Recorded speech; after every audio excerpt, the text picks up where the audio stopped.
한 가지 또 강조드리고 싶은 거는 대법원 판결이 한창 나오기 직전에 김수환 추기경께서 돌아가셨어요. 근데 김수환 추기경께서는 돌아가시기 전에 이렇게 말씀하셨다고 합니다. 의사 선생님들 애써 저를 살리시지 마시고 DNR, Do Not Resuscitate, 우리나라 말로는 심폐소생술을 안 하셔도 됩니다. 전 신을 만나러 가는 게 두렵지 않습니다. 준비가 됐습니다. 이렇게 얘기했어요.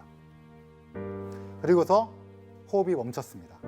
근데 의사들은 반사적으로 딱 멈춘 순간 뛰어듭니다. 위로 올라타서 하는 거 살렸어요. 응급소생술로. 그러니까 김수환 추기경께서 깨어난 다음에 뭐라고 하셨냐? 하지 말라니까! 라고는 안 하셨고요, 당연히. 다시 안 하셔도 됩니다. 하라고 말씀하셨어요. 그래서 다시 혼수 상태에 빠지셨을 때, 심장이 멈추셨을 때 의사들은 정진석 추기경님께 전화를 걸어서 고인의 뜻을 받들자라고 했어요. 그때 그 다음날 신문에 어떻게 나왔냐? 김수환 추기경 존엄사 선택이라고 나왔습니다. 근데 가톨릭계는 굉장히 반발했어요. 왜냐? 존엄사라는 거는 약간 양가적인 의미가 있어요. 존엄사 그러면 왠지 death with dignity니까 내가 위험이 있을 때 이상한 모양을 보이기 싫다라는 거와 일맥상통하지만 근데 이게 사실은 이 사람과 연관이 있어요. 이 사람 누구냐면 잭 케버키안이에요. 저와 같은 패톨로지스트, 병리학자예요. 이분은 뭘 했냐면 이 기구, 약간 조악해 보이죠? 이 기구가 뭐냐면 세나트론이라고, 세나는 죽음이란 뜻입니다. 트론은 세 가지란 뜻이고 죽음의 기계예요. 그래서 이분이 진찰을 합니다. 췌장암 알기군요 하고 자기가 다 살펴본 다음에 3개월 남으셨군요. 그분이 너무 고통스럽습니다. 빨리 가고 싶습니다. 이러면 이분이 이걸 설치해 줍니다. 이 세 가지 기계는 뭐가 들어있냐면 여기에는 여러분 쉽게 아는 생리식염수, 포도당 용액 그런 게 들어있고 여기에는 잠 오는 약, 수면제가 들어있습니다. 여기에는 독극물이 들어가 있어요. 그럼 이거를 버튼을 탁 누르는 순간 처음엔 생리식염수가 혈관을 통해 들어옵니다. 그 다음에 수면제가 들어옵니다. 그 다음에 잠자고 있을 때 독극물이 들어와요. 근데 이분은 이걸 설치해주고 나갑니다. 그러면 누가 선택하냐? 그분이 선택하는 거예요. 그래서 이게 미국에도 그것이 알고 싶다가 있습니다. 비슷한 60 Minutes라고 그런 방송 프로그램에서 이걸 보도한 거예요. 이런 의사가 있다. 나쁜 의사가. 그래서 별명이 닥터 데스가 됐어요. 그래서 검찰에서 이 사람이 설치해준 사망자의 모든 기록을 검토해서 잘못 판단한 게 있다라고 해서 맨슬러터, 모살죄로 해서 이분을 잡아 넣었어요. 그래서 이분은 8년 뒤에 보석으로 나왔습니다. 그 다음에 후회하지 않는다는 글을 쓰고 돌아가셨어요. 근데 이 사건이 무슨 영향을 끼쳤냐면 어떤 사람들에겐 분노, 의사가 어떻게 환자를 죽일 수 있냐는 분노를 일으켰지만 어떤 사람들에겐 죽을 수 있는 권리를 준 의사가 아니냐라고 한 거예요. 그래서 1997년도에 미국의 오레건주에서 Death with Dignity Act, 우리나라 말로는 존엄사법이란 거를 만들었습니다. 여기에서는 2명 이상, 3명쯤 되는 의사가 질환이 돌이킬 수 없는 질환입니다. 3개월 남았습니다. 그리고 정신과 의사가 와서 우울증이 아니에요. 여러 번 확인하고 나는 이제 그만 우리 가족과 맛있는 식사를 하고 버튼을 누르고 싶다라고 하는 거예요. 물론 누구나 다 버튼을 누르는 건 아니에요. 한 반 정도는 버튼을 누르지 않아요. 근데 어쨌든 그 권리를 주는 법이 Death with Dignity Act예요. 그래서 지금 미국에 오레건주, 워싱턴주를 포함한 8개 주, 최근에 하와이주가 이거를 통과시켰습니다. 그리고 워싱턴 DC가 이걸 통과시켰는데 워싱턴 DC에 있는 의사들은 안 된다, 우린 못한다. 그래서 실제로 시행은 되지 않고 있지만 8개 주 플러스 뭐 이런 데서 시행하고 있습니다. 그래서 이게 존엄사의 또 다른 의미예요. 여러분 이걸 뭘로 알고 계셨나요? 안락사. 맞습니다. 안락사. 사실은 굉장히 용어가 혼란스러우니까 제가 오늘은 이걸 정리해드리고 갈게요. 안락사라는 것은 사실은 죽을 수 있는, 죽음을 선택할 수 있는 권리인데 안락사에 대해서 나쁘게 생각하시는 분도 많아요. 안락사를 외국말로 따면 테이네이지아입니다. 테네이지아는 죽음이라는 뜻이고 유는 유토피아 할 때 좋다라는 뜻이에요. 행복한. 근데 좋은 죽음인데 왜 나쁜 뜻을 알고 있냐면 아마도 세계 제2차 세계대전 때 아우슈비츠로 상징되는 대량 집시, 유태인, 그다음에 장애인들에 대한 무차별적인 나치의 그런 그것 때문에 아마 굉장히 안 좋은 이미지를 갖고 계신 분도 있을 거예요. 그렇지만 이제는 죽음을 선택할 권리에 대해서 생각해 볼 때가 됐습니다. 레이디 제인 씨께 네. 어떻게 생각하십니까? 저는 죽음을 선택할 권리를 본인에게 줬으면 좋겠다는 입장이에요. 저도 죽음을 선택할 권리를 누구나 가졌으면 좋겠어요. 제가 생각할 때는 두 분의 대답은 연명에 대한 대답이신 것 같고요. 맞아요. 네. 네. 저 죽음을 선택할 권리가 나한테 누구에게나 있다. 그러면 자살 또한 그게 뭐 어떻게 보면 합리화가 되는 맞습니다. 것 같아요. 우리가 지금까지 얘기한 거는 어쩔 수 없는 신체적 상황에서 얘기한 건데 스스로 자살하는 거는 사실은 다른 얘기입니다. 그래서 대부분 자살하는 원인의 첫 번째는 개인의 문제 해결을 자신 스스로 부채감이죠. 가족이나 사회에 대한 부채감이 있는 상태에서 하게 되는데 WHO의 보고에 의하면 한 사람이 자살하게 되면 주변 6에서 9사람이 큰 영향을 받습니다. 그래서 개인적 해결이 전혀 되지 않습니다. 저는 자살한 사람의 유가족을 많이 봤습니다. 진심으로. 근데 그 어느 하나도 해결된 적은 없습니다. 오히려 문제가 커지고 꼭 전염성은 아니지만 분명히 심리적으로 엄청난 영향을 끼치게 됩니다. 두 번째는 사회에서 소외된, 그러니까 자기가 분리되었다고 생각하는, 우리나라에서 노인 자살이 너무 많아요. 노인 자살이 많은데 대부분 어디서 일어나냐면 농어촌 지역, 한적한 데 생깁니다. 우리는 서울이 많을 것 같잖아요. 그렇지 않아요. 주변에 어떤 소속감이나 이런 게 없이 소외감이 되면 문제가 되는 거죠.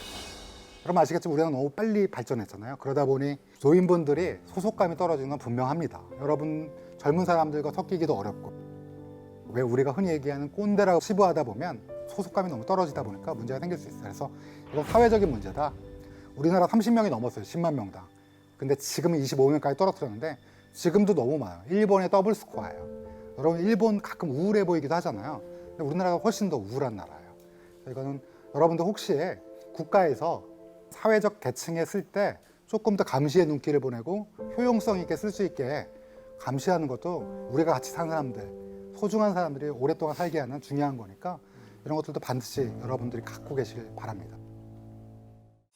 아까 오레건주의 법 기억나세요? 존엄사법? 네. 그거는 지금 현재 미국의 8개 주, 워싱턴 DC, 그다음에 스위스, 베네룩스 3국이라는 벨기에, 네덜란드, 룩셈부르크, 그다음에 오스트레일리아의 빅토리아 3주, 이렇게 소수의 나라에서만 존엄사법과 유사한 법을 가지고 있습니다.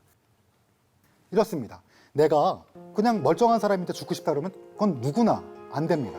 근데 내가 중한 질병에 걸렸어요. 그리고 얼마 남지 않았어요. 굉장히 아프고 더 고통받고 싶지 않고 또는 혼수 상태에 빠져서 의료 비용을 지출하기 싫고 이런 생각이 있다면 의사가 설치해주면 대신 버튼은 내가 누르겠다. 이런 거를 의사 조력 사망이라고 합니다. 의사가 도와주는 사망이에요. 이거를 지금 방금 제가 말씀드린 나라에서는 하고 있는 거예요. 혹시 자살 여행이라고 들어보셨어요? 스위스에는 외국인 부호들, 특히 아랍이나 일본의 부호들이 마지막 여행을 옵니다. 왜냐하면 아랍이나 일본에서는 그게 허용되어 있지 않으니까요.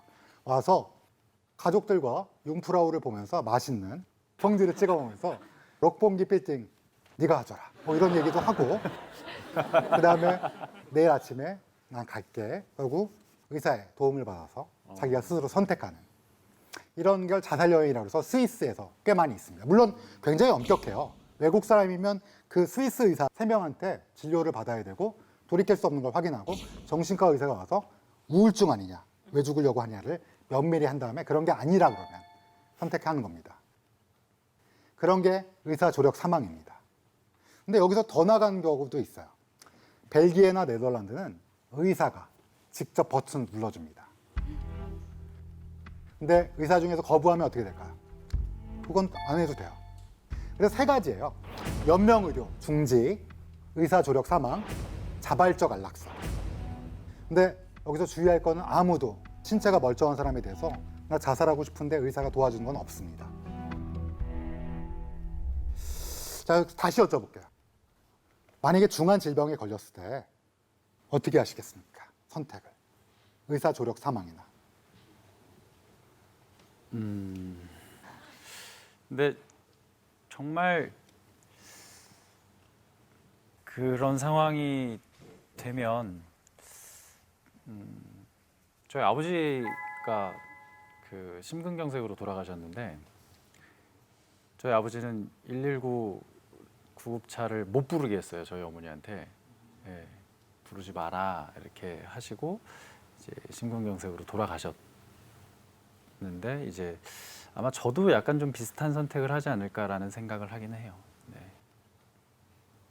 저는 이 자유 의지를 구속당하는 게 죽는 거랑 똑같다고 생각을 해서 제가 하고 싶은 대로 그 당시에 할 건데 아마 선택을 할 것 같습니다.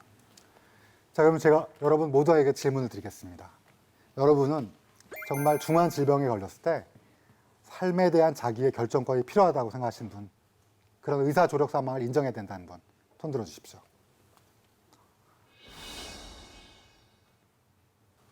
반대한다 손 들어 주십시오. 네, 의견을 좀 말씀해 주십시오.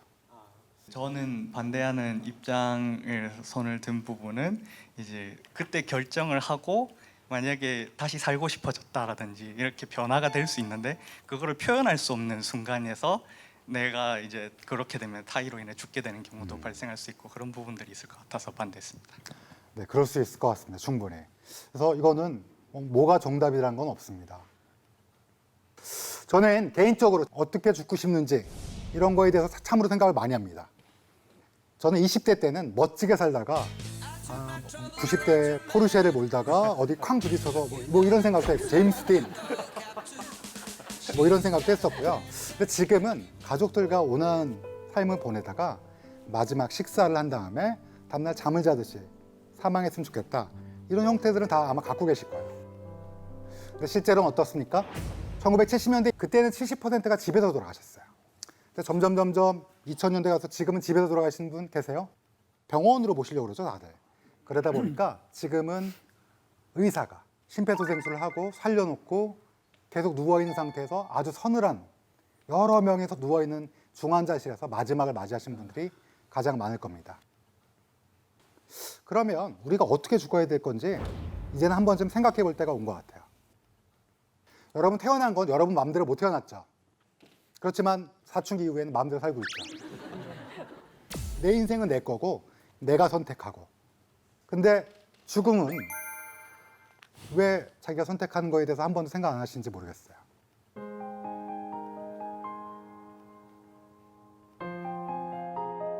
우리의 인생을 진짜 마지막으로 어떻게 결정할 건지 생각해 볼 필요가 있습니다. 저는 그래서 저희 아이한테 이런 얘기를 했어요. 저는 사실 수의가 싫어요. 가족분들이 돌아가셨을 때, 저희 할머니 돌아갔을 때 했는데 난 그 옷 이렇게 싫더라고요. 꺼끌꺼끌하고 한 번도 안 입어본 옷을 뭘 입나 그래서 저는 제가 결혼할 때 유일하게 갖고 있는 조지를 딱 한 벌 있는데 지금 살이 쪄갖고 못 입는데 그거를 이제 억지로 우리 아들한테 끼워 넣어라. 아빠는 그게 좋다. 내가 살이 찌는 바람에 입어지도 못했지만 아빠 죽을 때 수의 입히지 말고 그거 입혀라. 그 다음에 아빠 좋아하는 벨트 있지? 그 다음에 지갑은 꼭 같이 넣어줘라. 노자돈. 양말은 하얀색 안 돼. 이렇게 얘기를 합니다. 그리고 아빠가 사전 연명 의료 계획서라 이런 거 다 준비할 테지만 혹시나 아빠의 인생에 있어서 불의의 어떤 일이 있으면 너와 엄마가 결정하되 아빠의 의견을 평소에 충분히 얘기했으니 그걸 갖고 얘기해라. 근데 고등학생 아들한테 이 얘기를 하면 피식하고 뭐 콧방귀만 깨고 들어가는데 아마 듣긴 했을 거야. 근데 여러분들도 이제는 종활이라고 합니다. 앞으로 사회는 어떻게 변할지 몰라요. 지금 연명의료 중지는 법으로 통과됐고 아직 자발적 안락사라든지 의사 조력 사망은 어떻게 될지 모르겠지만 우리가 우리의 인생을 어떻게 끝낼 때 그 스토리는 미리 계획을 하는 거는 굉장히 중요합니다. 제가 사실 원기준 배우님 팬이에요. 아, 네. 네. 그래서 오늘 봤는데 너무 잘생기셨는데 네. 질문이 이상해서 죄송합니다. 어떻게 죽고 싶으시죠? 저는 사실 지금 교수님 강의를 들으면서 굉장히 좀 생각이 많이 바뀌었는데 처음에는 사랑하는 사람한테 그 죽는 모습을 보여주고 싶지 않다라는 생각을 갖고 있었는데 이렇게 교수님 강의를 들으면서 좀 생각이 많이 바뀌었어요. 교수님처럼 정말 내 사랑하는 아내와 내 아들과 함께 이제 가족들과 정말 행복한 시간을 보내고 죽고 싶어요. 훌륭하신 생각입니다. 임종이라는 거는 끝을 지킨다는 뜻인데 네. 그건 사랑하는 사람이 지켜준 게 가장 좋습니다. 저도 사고로 죽으면 어쩔 수 없고 만약에 오래 산다면 사는 데까지 살겠지만 만약에 병이 걸렸으면 죽음을 선택하고 싶어요. 저는 그래서 나 잘 살았다, 나 이제 죽고 싶다. 그래서 가족들 앞에서 회의하고 나 죽으러 가겠다. 나를 기쁘게 나를 보내줘라. 그렇게 하고 죽고 싶어요.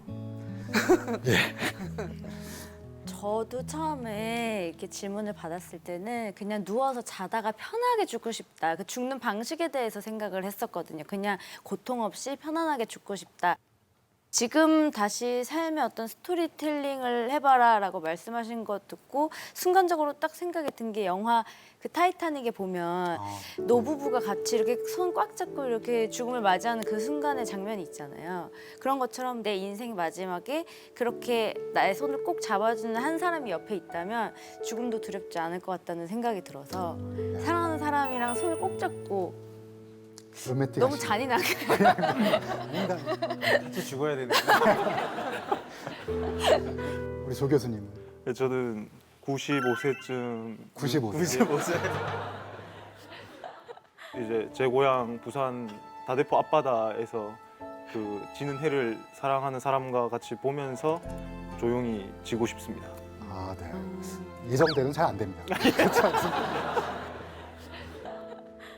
여러분, 까르페 디엠이란 말 들어보셨어요? 오늘의 최선을 다하고 즐기자. 근데 사실은 그 앞에 한마디가 더 있어야 돼요. 메멘토 모리. 죽음을 항상 기억하라. 우리가 유한하다는 걸 알면 오늘 하루도 정말 최선을 다해 살 수 있고, 그리고 저는 집사람한테 화를 안 냅니다. 왜냐하면 집사람 얼굴을 가만히 보고 있으면 예뻐요. 왜냐하면 우리 인생은 유한하기 때문에 저는 매일 죽음의 데드페이스도 보지만 사실 살아있는 사람이 얼마나 소중해요. 우리 인생은 유한한데 365일로 따지면 30년이라도 얼마 안 돼요, 만일. 근데 그 하루하루가 얼마나 소중해요. 유한한 인생에서 싸울 필요 없고요. 까르페 디엠을 하되 다만 메멘토 모리. 우리에겐 반드시 끝이 있다는 걸 알면 주변 사람들에게 갑질하거나 막 소리지거나 주변 사람들에게 화를 내거나 그럴 필요가 없어집니다. 그 사람의 인생도 유한하고 나처럼 소중하다는 걸 알면